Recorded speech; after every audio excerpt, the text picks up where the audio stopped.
Hello and welcome to the Voice of TOD. I'm Tom, and in this video we're going to take a look at Dungeons of Hinterberg, the recently announced dungeon crawler that was shown off at Day 3 of Xbox at Gamescom 2023. So as I said, this one was announced, I think first announced about 2 months ago back at the Xbox E3. It's not E3, but E3 showcase. It caught my eye. Beautiful art style. It's a dungeon crawler set in the Alps. It looks like there's an element of social sort of gaming to it as well. Not with other players, although that may change. I don't know how early into development this is. But it was more, there's a town, there's people you can speak to, there's a whole interaction with all the NPCs, and then you go off on your own and you fight monsters and you do dungeon crawling. And you know, like a really interesting mix of those styles of games. Beautiful art style, absolutely beautiful art style. Obviously set in the Swiss Alps, so beautiful scenery as well. We're going to take a bit of a closer look at this one. Video's pretty much ready to go. It looks like it's two devs talking through some either gameplay or a trailer or something. Don't think it's too long, but we'll have a look. As I say, this isn't normally the kind of game that I would go for, but over the last 12 months, 18 months, I've really gotten into the sort of smaller indie style games.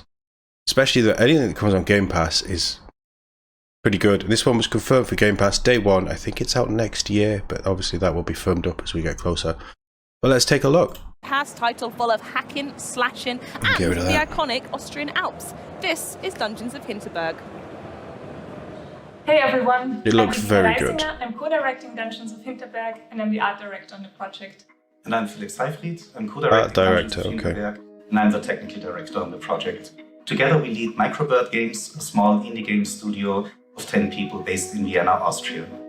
And we're really excited to give you a closer look at our first game, Dungeons of Hinterberg, today. Today we are going on a hike through one of Hinterberg's surrounding areas. Like cel-shaded. I mean, I'm not into art. I don't understand art. I don't understand art terms. To me, it's got that pop art sort of dot vibe. I'm probably wrong. That's how my eye sees it. 25 magical dungeons have recently appeared around the village. 25 magical dungeons. Adventurers I just think it looks stunning. All over the world.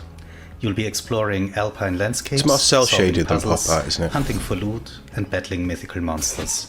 Mythical monsters is cool. I like battling mythical monsters, but loot with light and heavy attacks, and can of course also dodge incoming enemy attacks. She can also use magic skills in combat. A bit more on that later. There's so you have magic, enemy types with unique abilities. But it's right 2 attacks and dodge. We're still early in the game, so we're seeing smaller creatures around here. But even those have some pesky moves. Each in-game day you venture out into one of 4 distinct overworlds in search of a dungeon. Each area comes with its own set of magic skills, which you get from skill shrines like this one. Magic skills play an essential role in solving the many puzzles scattered throughout the dungeons. In the forest and its magic grove dungeons, you'll be using wind magic. Create a magic whirlwind that can carry you safely over hazards. That's cool. Or conjure up an airy projectile to push things from afar. It's Zelda-y, isn't it? Magic skills that are bound to each area are also useful in combat. You can use the whirlwind skill to pick yourself up out of melee range and to plow through enemies, knocking them over. And the wind projectile is great for dealing with enemies at range. Our enemies are all loosely inspired by creatures from Alpine mythology. In Austria, there's a tradition where in December people dress up as frightening creatures and roam around towns wearing masks and costumes. The most famous of these creatures is obviously the Krampus. But a lot of them aren't just outright scary, but quirky and fun, and they provide this treasure trove of weird and fascinating imagery. And in the game, our enemies consist of a kind of magical purple goo, but they wear masks that mimic these traditional creatures. So I'm not seeing a health bar. We've dispatched with the enemies and will now make our way up the giant trees over there, where a dungeon portal will be waiting for us. A magic gauge or anything like that. So obviously you can just do spells. I don't know if they're on a cooldown. We've set up Dungeons of Hinterberg to be a non-linear experience. I don't know experience. if it's a 10-second spell. Each morning you can decide which of the 4 overworlds to travel to. Or you hold a button to continue on. I'm not seeing anything other than... Like, it's very stripped back. There's no UI on this. A challenge of some kind. There are some points in the game where the next dungeon you go through is fixed to allow us to tell our story. But for most of your vacation you can find different dungeons and complete them in any order.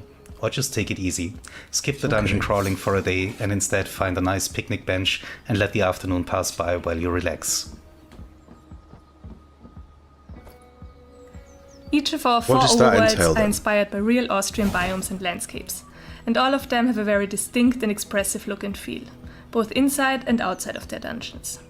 And to achieve this, we use a limited but very distinct color palette for each setting, such as the bright orange and blue tones in Schachenwald, allowing us to really push the mood and atmosphere.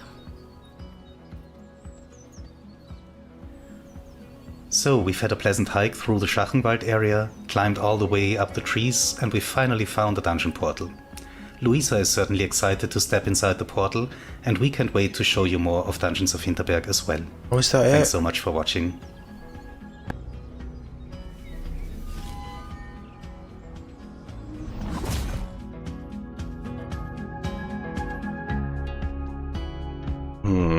I wanted more.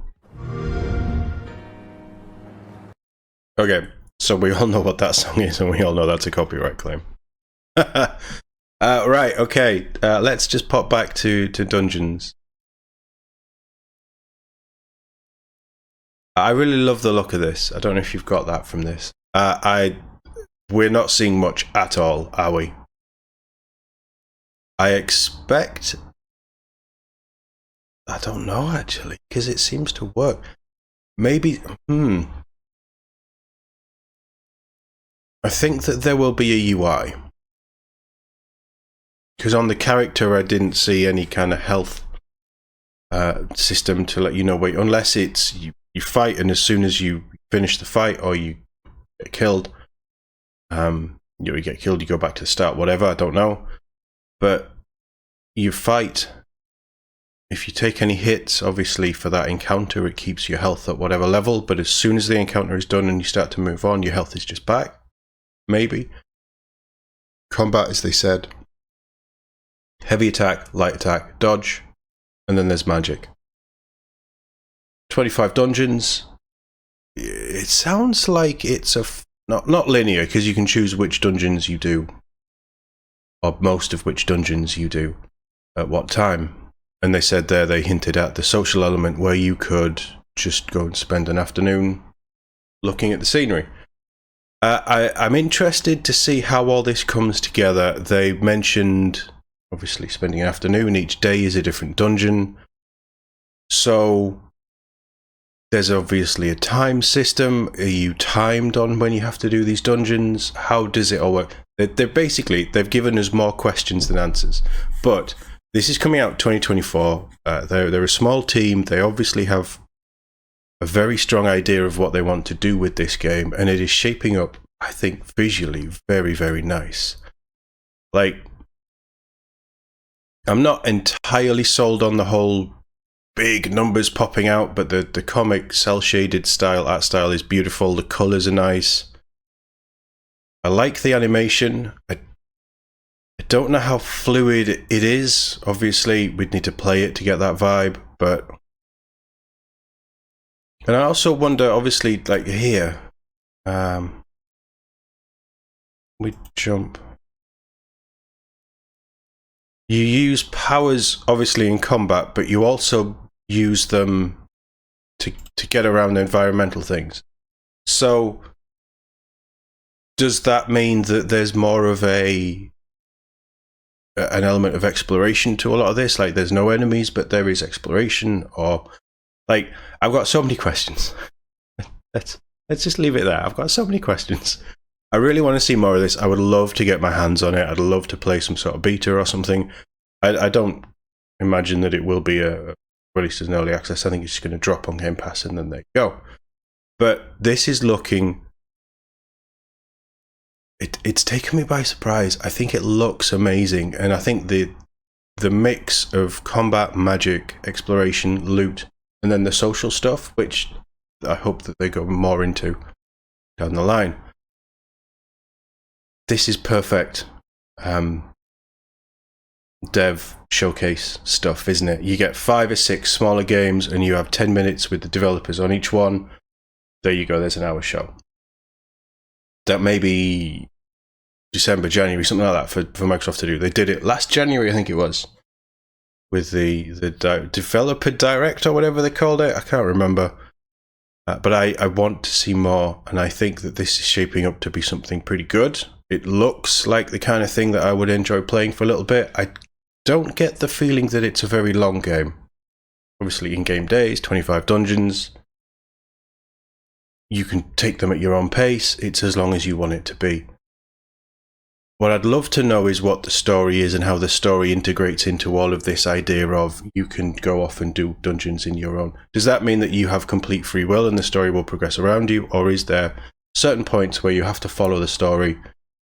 Or is it just a game where you get in, you complete a prologue or whatever, and then it's yours to just go and explore and enjoy? I don't know. I have so many questions. But I think this is looking really good. I think Dungeons of Hinterbery is one to look out for next year. I don't know how hyped I am for it. It depends what else is coming out next year, but it's coming to Game Pass. Absolutely going to be playing it. And I really hope that it's fun, because you can tell that they seem to be putting a lot into it. And they're a small man, 10-man team, or 10-person team. I don't know what the proper terminology is these days. But they're making something that they know. They're a Swiss studio. They obviously know the Alps a little bit. And they have this pretty cool idea of magic and modern world looking at the art style, but to me it tickles that Zelda-y itch. There's also loot in there, dungeon crawling, exploration. If they get it right, it could be a very fun loop. And I have high hopes, and I really hope that they deliver. But that's me. Let me know what you think of Dungeons of Hinterbery in the comments. Thank you very much for watching. I'll see you all in the next one.